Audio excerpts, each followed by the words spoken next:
Ma santé 2022, le plan de rénovation de la santé, présenté le 18 septembre 2018 par le président de la République, ouvre 5 chantiers.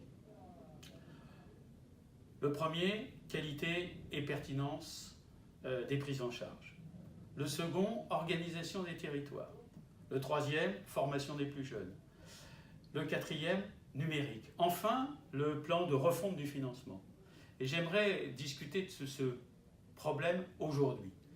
Alors, au travers des propositions qui ont été faites, 300 millions d'investissements sur l'hôpital, 400 médecins généralistes salariés dans les hôpitaux qui vont aller aider dans la proximité nos collègues, un ONDAM qui augmente de 0,1 à 0,2% pour être aujourd'hui à 2,4% d'augmentation, ce qui fait sur le quinquennat 3,4 milliards d'euros.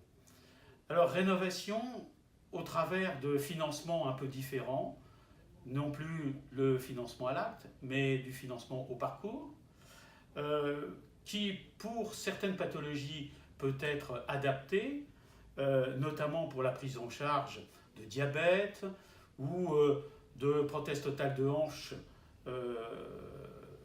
et d'insuffisance cardiaque. Donc paiement éventuellement à l'épisode de soins qu'il faudra demain structurer en négociation conventionnelle. Pour que ce financement réussisse, il doit être participatif et innovant.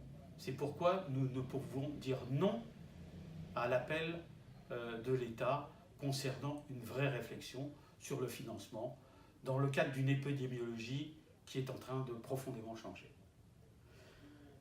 Rendez-vous la semaine prochaine pour discuter d'un autre chantier qui sera celui de la qualité et de la pertinence de la prise en charge de l'ensemble de la population.